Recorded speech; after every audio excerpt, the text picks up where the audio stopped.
Welcome everyone. I'm Pastor Joe Allen of Panama City, Florida. You're watching Depression Hurts.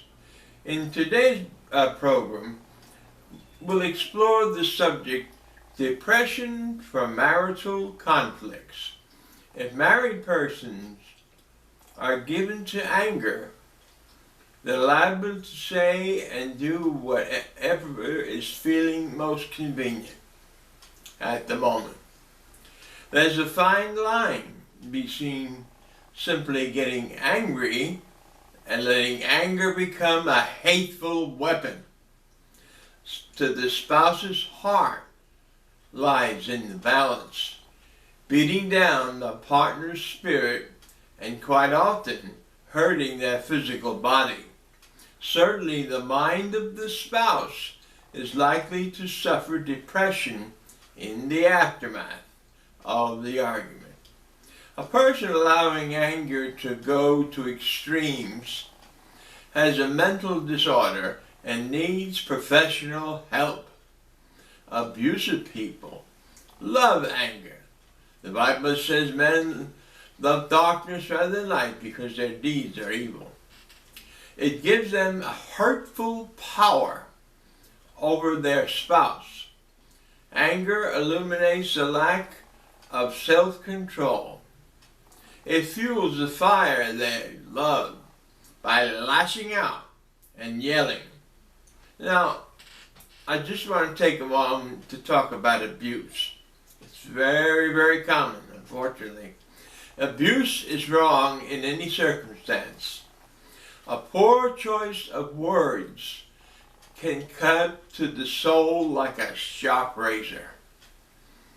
Abuse destroys lives, whether it's adults, children, or even grandchildren. If this is you're waging a battle for your marriage. To defend yourself, the best answer is prayer and supplication to God. God can give anyone the ability to remain calm and resist striking back. If your spouse is bodily abusing you, both mentally and physically, your health is endangered. Call a domestic violence hotline.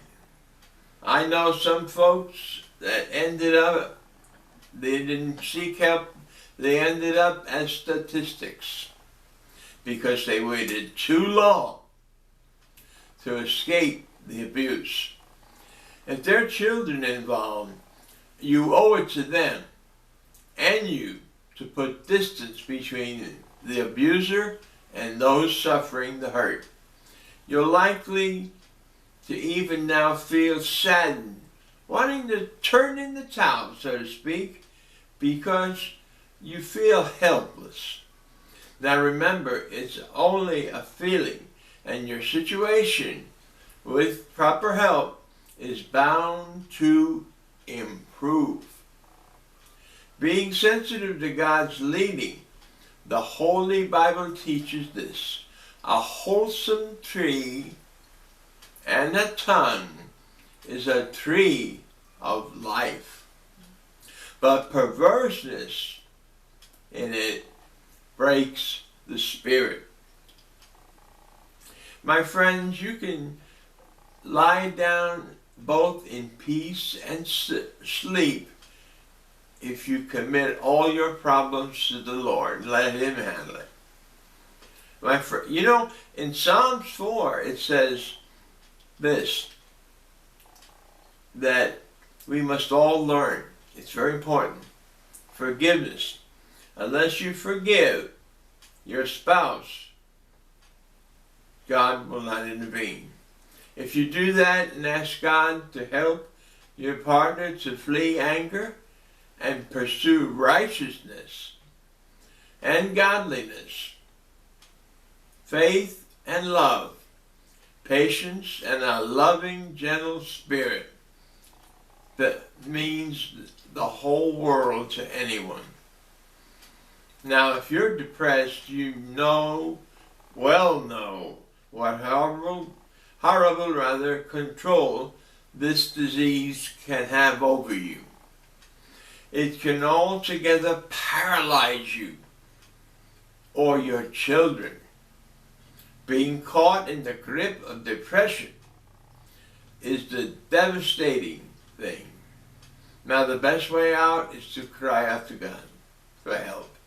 Then seek professional help, professional therapy. You know, it says in the 34th Psalm, I waited patiently for the Lord. He turned unto me and heard my cry. I often say God uses broken things, like broken hearts. There's an old song, For Your Tears I Died. You said you'd be there to share all my sorrows. You said you'd be there for all my tomorrows. I came so close to sending you away, but just as you promised, you came to me to stay. I just had to pray. Then Jesus said, come to the waters and stand by my side. I know you're thirsty. You won't be denied. I felt every teardrop that in darkness you cried. And I choose to remind you that for your tears I died.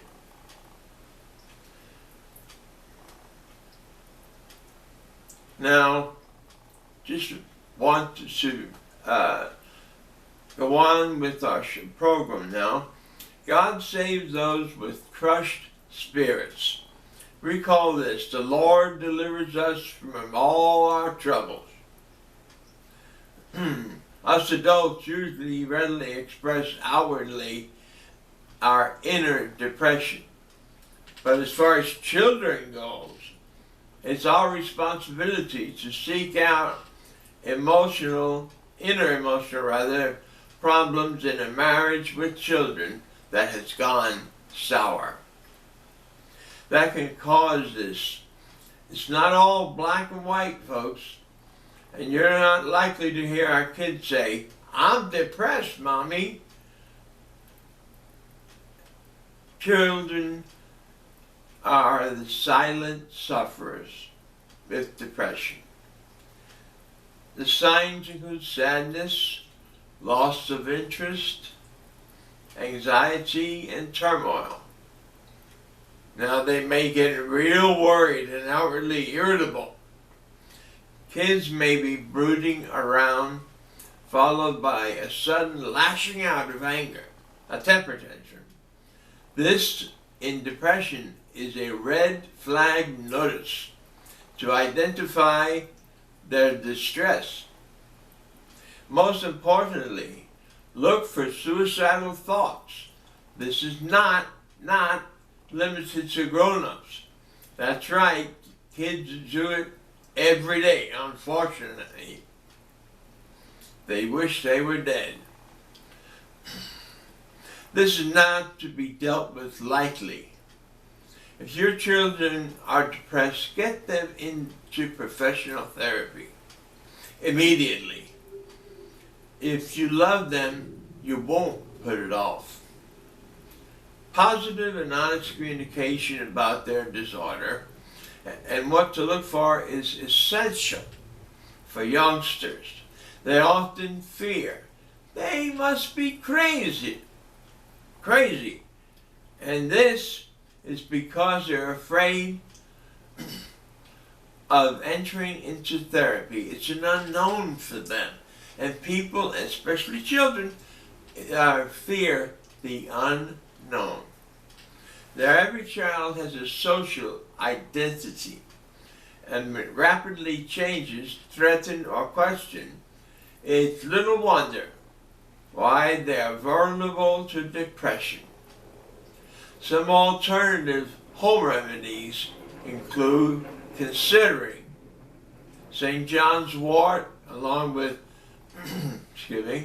other herbs like omega-3, SAM-E, folic acid, 5-HTP, vitamin B6, magnesium, exercise is important, and plenty of sunlight. Now, depending upon the severity of the depression, these herbs may work on children, or they may be having to require some prescription medication from a psychiatrist or a pediatrician.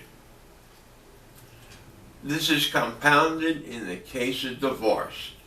Time will help heal all sadness when we act responsibly. Until next time, I'm Pastor Joe Allen. Here's my 24/7 crisis line. Write it down.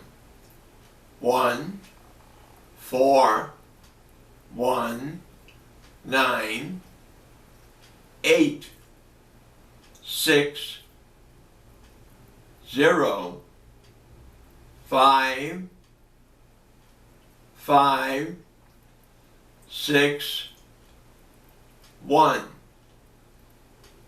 I'll repeat the number. 1-419-860-5561.